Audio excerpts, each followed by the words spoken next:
उनकी शाखा कहाँ थी और उनकी स्थापना किसने की, उसके इतना ही पढ़ेंगे, इससे ज्यादा नहीं पढ़ेंगे आज। तो राजस्थान में सबसे पहले सोहन वंश की शुरुआत होती है, राजस्थान में सोहन वंश की सबसे पहले शुरुआत होती है शाकंभरी से।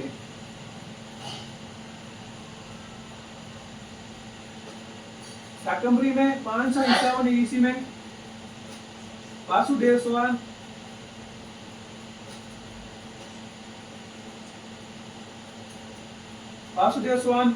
सोहन वंश की स्थापना करता है। ये राजस्थान में सोहन वंश की सबसे प्राचीन शाखा है।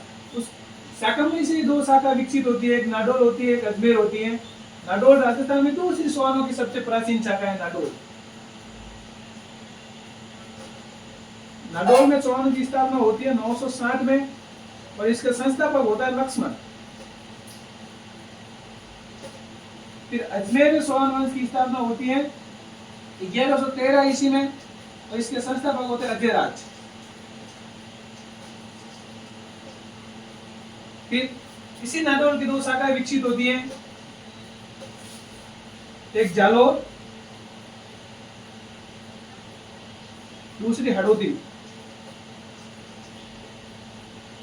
जालोर सोहन वंश की स्थापना करता है कीर्तिपाल और हड़ौती की करता है देवाहाड़ा। जालोर में कीर्तिपाल इसकी स्थापना करता है 1282 में, इधर होती है 1241 ईस्वी में। फिर इसी की एक शाखा विकसित होती है सिरोही। सिरोही की स्थापना करता है लूमत चौहान।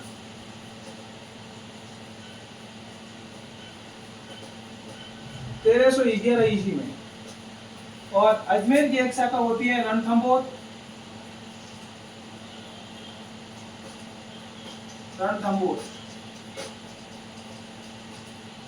इसकी स्थापना होती है 1194 में और संस्थापक होता है गोविंद राज।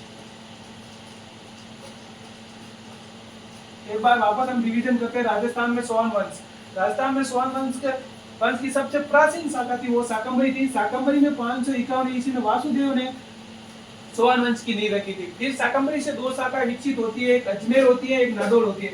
नाडोल राजस्थान में शाकंभरी की बाद दूसरी सबसे प्राचीन चौहानों की शाखा थी। नाडोल की दो शाखाएं विकसित होती है, एक जालोर होती है, एक हड़ौती होती है। जालोर में सोहन वंश की स्थापना करता है कीर्तिपाल 1282 ईस्वी में और हड़ौती में करता देवाहाड़ा। फिर जालोर की एक शाखा होती है सिरोही। सिरोही में सोहन वंश की स्थापना करता है लुम्बा चौहान 1311 ईस्वी में। फिर इसी अजमेर सोहन वंश से एक शाखा निकलती है रणथंभौर। रणथंभौर में सोहन वंश की स्थापना करता है गोविंदराज और 1194 ईस्वी में। ये गोविंदराज पृथ्वीराज तृतीय का पोता था।